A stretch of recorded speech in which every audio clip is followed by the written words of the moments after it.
What's up, YouTube? This is James coming back at you with another informative video. I hope you guys are doing well out on this beautiful mild Tuesday. I'm doing well myself. This right here, what you're looking at, is the Most High at work. This earth is falling apart right beneath our feet, if you understand what I'm saying. This is the Minnesota Rapidan Dam, and well, the dam actually broke, okay? And this is the result of it.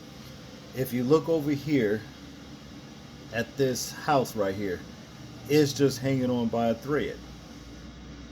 See, and these people here in this town of Minnesota here is talking about staying there and rebuilding. But hey, look, you are just making, fools of yourself if you think you're gonna rebuild all for this to come back around again and happen. Because the next time it does come back around, there's no telling how much damage it's going to cause. Probably more than what it's doing now, and it looks very, very bad.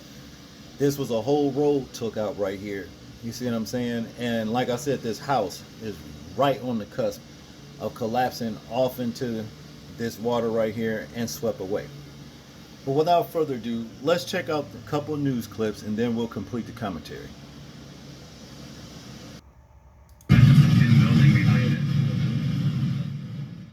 You can see and hear the power of the Blue Earth River. Rising water levels led to the partial failure of the dam in the town of Rapidan this morning. The water is washing away buildings and power lines next to the dam, leading to power outages and dangerous debris in the water. Today we have a next weather alert as widespread flooding continues in Minnesota and western Wisconsin. An already tense situation in southern Minnesota could be reaching critical mass. People there are worried about the future, and some don't know if they will be able to rebuild. The town of Rapidan is southwest of the Twin Cities in Blue Earth County. John Lauritsen shows us how people are now bracing themselves for the worst. Everyone, John Lauritsen back again here in Blue Earth County, right by the Rapidan Dam, a very historic dam. It's been here about 115 years, but as you can see, the integrity of the dam is in jeopardy. All that debris due to floodwaters here from the Blue Earth River pushed up against the dam. That has caused the river itself to carve a niche around that western side of the dam and really right into that bank.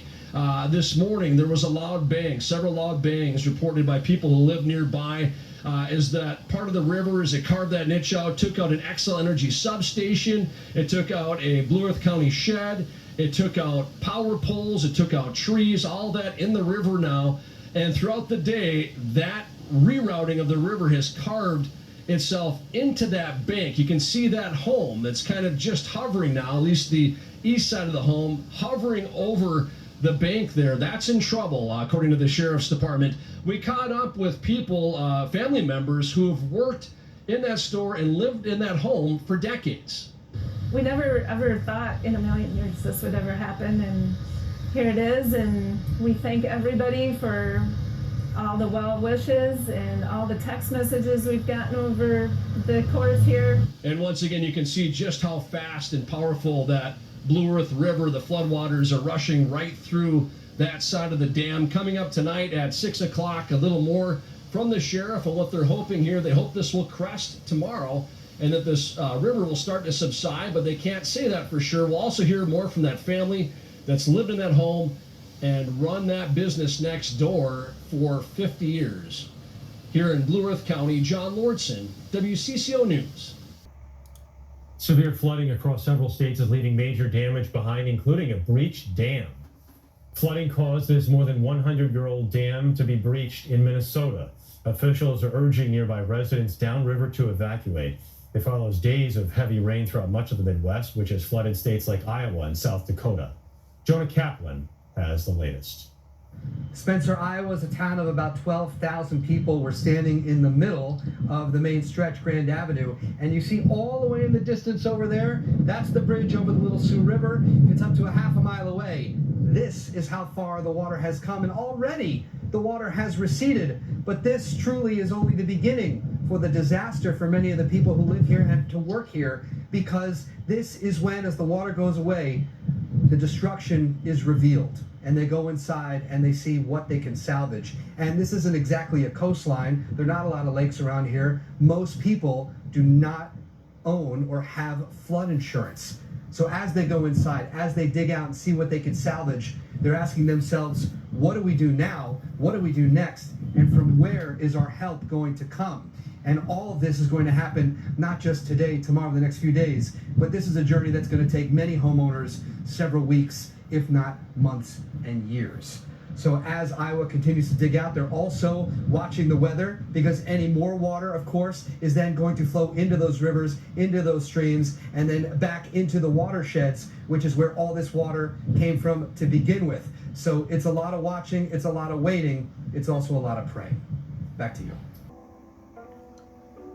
Well, now you see, these people have no faith whatsoever in the Most High. Because if you heard that man, he said, "Where's our help going to come from?" I don't guess it's going to come from anywhere, because as the Most High word said, your help come from above. I'm paraphrasing, you understand? But yeah, that's where it comes from. Just like this particular situation right here did. It came from above.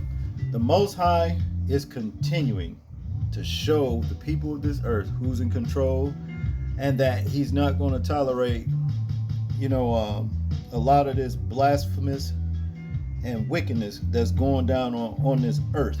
You see what I mean? He's coming back, and he's going to set things straight.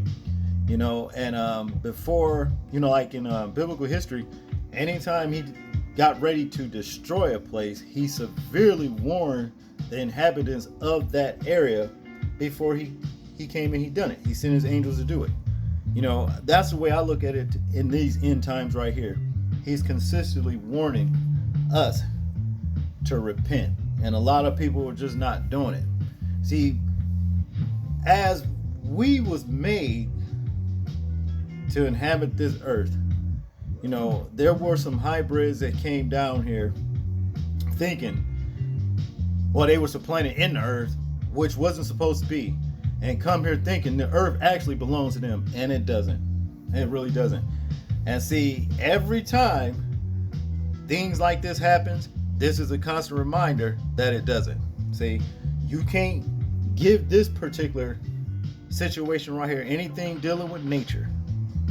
You understand? You cannot shoot rockets at to get rid of it. You cannot arrest it and throw it in jail and make it have a court date. And you cannot make it pay a fine. That's just what it is. This is what's going on now. So hey, the only thing that I can say for the people of Rapidan, well, judgment is coming, because it don't look like you plan on repenting because you're too proud. And as long as you got this kind of attitude right here, this is just what it is. We're going to continue to see things like this happen throughout this entire earth. You see, especially over here in spiritual Babylon, America. That's just what it is. That's all I got on this one, people. I want you guys to tell me what you think of this particular situation right here. I'm interested in hearing your thoughts on it in the comment section. Like, share, and subscribe. People, please remember to live your life as though we're being watched. Simply because we are. This is James, and I'm out. Peace.